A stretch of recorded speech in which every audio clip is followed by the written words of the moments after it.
Here we are at amphetamines, and the amphetamine that we look at is amphetamine dextroamphetamine sulfate, or Adderall. These are therapeutically used in ADHD and narcolepsy.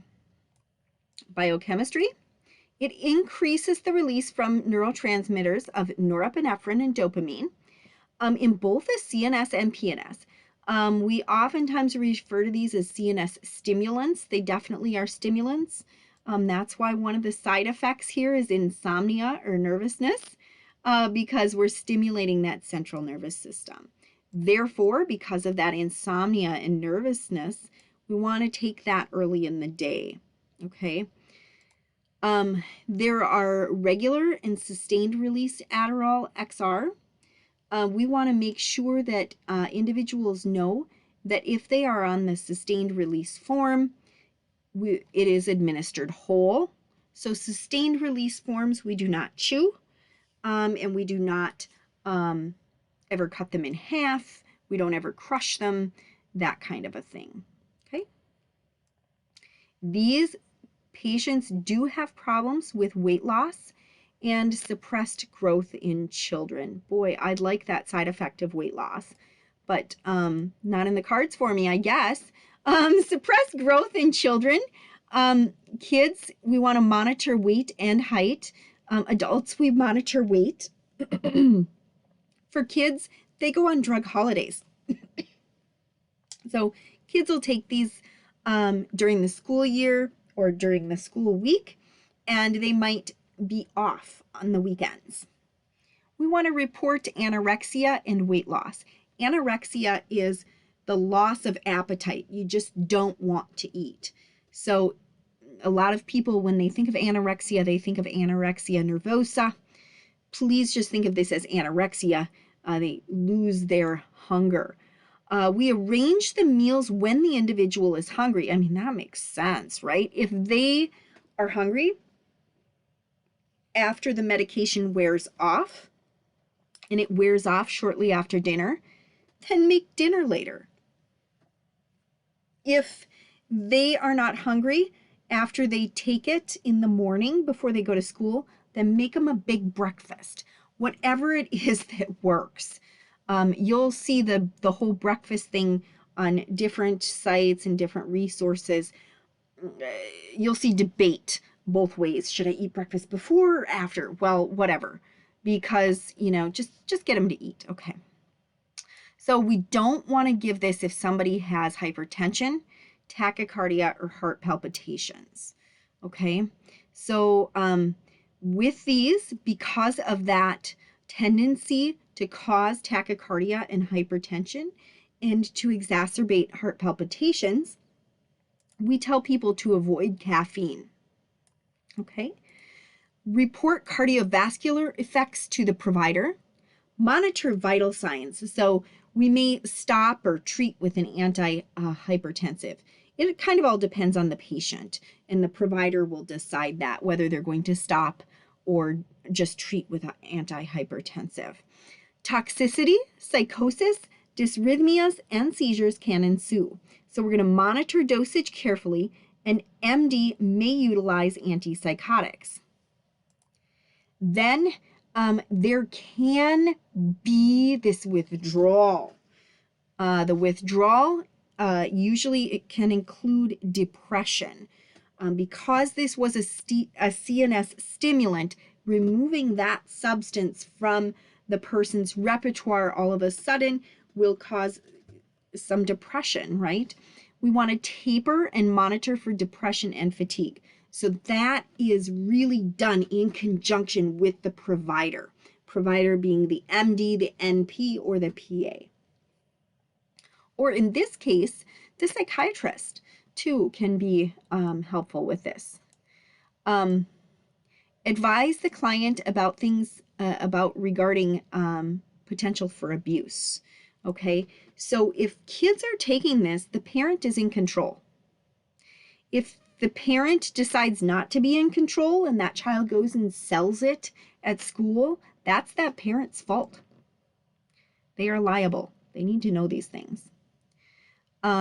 Contraindications include things we've already talked about: allergy, hypertension, cardiovascular disease, structural cardiac defects, hyperthyroidism, because that causes hypertension and tachycardia, history of drug abuse, because people are at a huge risk um, for abuse if they've had a history of it, of this drug, MAOIs, and glaucoma.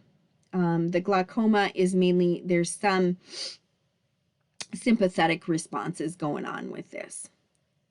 So I'm just going to move this over, and MAOIs we're going to talk about in just a little bit. We already talked about avoiding caffeine. This is something really important for these kids, guys, especially kids who are taking it. These are kids who have been trying to self-medicate themselves with Monster energy drinks, okay? And so they need to know to avoid caffeine now that they're going to be on it. Don't be drinking those Monster energy drinks now that you're on it. Don't be drinking pop or coffee, or, you can't just go to Starbucks and get your venti mocha frappe latte with a little bit of cream and an extra espresso. You can't do that. Don't add caffeine to this. Ascorbic acid, or vitamin C, decreases the elimination of amphetamines. And I'm going to tell you something. Two of the biggest components of something called Mountain Dew are orange juice and caffeine. And so if somebody is taking Mountain Dew, they are at high risk for a lot of these side effects, including hypertension, tachycardia, heart palpitations, that kind of thing. So people need to know about that. You're like, oh, I didn't know all these things. Well, now we do. Precautions: mild hypertension, take only as directed, interacts with caffeine or other CNS stimulants. And you're going, yep, I know that. And I'm just going to progress here right into the amphetamine-like drugs because they are so similar. So the amphetamine-like drug that we're going to look at is methylphenidate. You can see insomnia and nervousness, still an issue. Weight loss, suppressed growth in children, still an issue. Hypertension, tachycardia, heart palpitations, still an issue. Tolerance, dependence, and risk for abuse. Tolerance is kind of a new one here in this one. Tolerance is where they might need a higher and higher dose over time.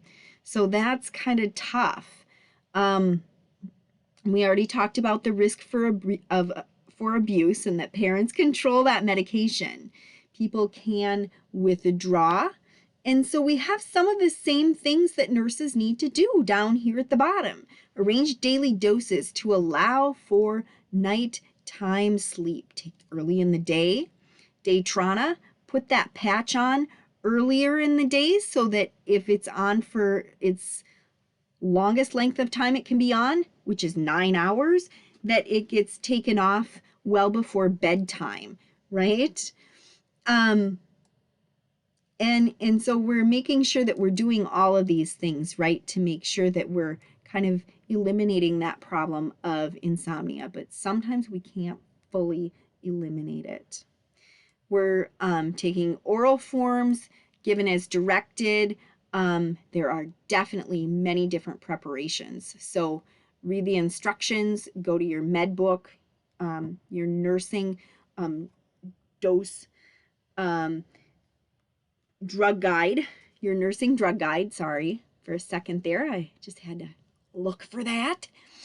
Sustained release forms should never be crushed or chewed, but you know that about everything, right? Metadate CD and Ritalin LA capsules may be opened and sprinkled on food. So there's this other option of being able to sprinkle them on food because sometimes these kids, they're kids. And kids sometimes up to the age of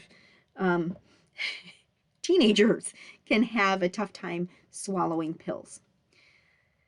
Therapeutic, it's used for ADHD and narcolepsy, just like the amphetamines themselves. Biochemically, does the same thing, increases that release of norepinephrine and dopamine in the CNS and PNS. So there's a lot that's similar between these two.